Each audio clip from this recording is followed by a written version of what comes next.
आपातकालीन स्थिति से निपटने के लिए स्कूल, रेलवे स्टेशन, कारखानों, कंपनियों में कराया गया मॉक ड्रिल। जमशेदपुर के टाटानगर रेलवे स्टेशन पर एक खास तरह का सुरक्षा अभ्यास यानी एयर स्ट्राइक मॉक ड्रिल की गई। रेलवे सिविल डिफेंस ने यह बताया अभ्यास किया ताकि आम लोगों को आपातकालीन स्थिति में सही तरीके से बचाव के लिए तैयार किया जा सके। इस मॉक ड्रिल का नेतृत्व रेलवे के civil defence inspector Santosh Kumar ने किया।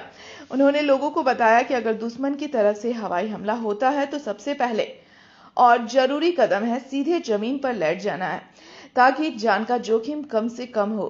ड्रिल के दौरान हमले के सायरन के बाद क्या करना है, कैसे खुद को सुरक्षित रखना है और घायलों को कैसे अस्पताल पहुंचाना है, इन सभी पहलुओं को व्यवहारिक रूप से समझाया गया। इस अभ्यास में टाटानगर रेल सिविल डिफेंस के जवानों ने खुद प्रदर्शन कर लोगों को जागरूक किया। रेल सिविल डिफेंस का मानना है कि रेलवे स्टेशन जैसे सार्वजनिक स्थलों पर हवाई हमले की संभावना अधिक होती है। इसी कारण टाटानगर स्टेशन को मॉक ड्रिल के लिए चुना गया। मॉक ड्रिल सिर्फ स्टेशन तक सीमित नहीं रही बल्कि पास के बाजार क्षेत्र में भी की गई। ड्रिल में बताया गया कि हवाई हमला होते ही खुले स्थानों से दूर रहना है, दीवारों की आड़ लेना और जमीन पर लेट जाना सबसे सुरक्षित विकल्प होता है। घायलों की मदद और प्राथमिक चिकित्सा का अभ्यास भी किया गया।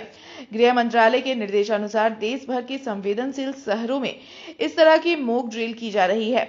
जमशेदपुर के स्कूलों में भी छात्र छात्राओं को एयर स्ट्राइक से बचने के तरीके बताए गए हैं। स्कूलों में भी मॉक ड्रिल का आयोजन हुआ है जिसमें बच्चों को बताया गया कि अगर हवाई हमला हो जाता है तो उन्हें क्या करना है। बच्चों को बताया गया कि ऐसी हालात में उन्हें बेंच डेस्क के नीचे चले जाना है। कारखानों, कंपनियों के कर्मचारियों को मॉक ड्रिल की जानकारी दी गई। ये संभावित एयर अटैक को देख करके हम लोग अपने नगर वासियों को प्रशिक्षण देने का काम कर रहे हैं कि अगर हमारे क्षेत्र में हवाई हमला हो जाती है तो ऐसे स्थिति में आप स्वयं के साथ साथ अपने परिजनों की रक्षा किस तरह करेंगे, उसको मॉक ड्रिल के माध्यम से हम लोग प्रशिक्षण देने का काम कर रहे हैं। स्टेशन में इसलिए हम लोगों ने चुना है क्योंकि स्टेशन में सभी लोगों का, टेम्पू चालक दल का आना जाना काफी भीड़ वाला जगह होता है।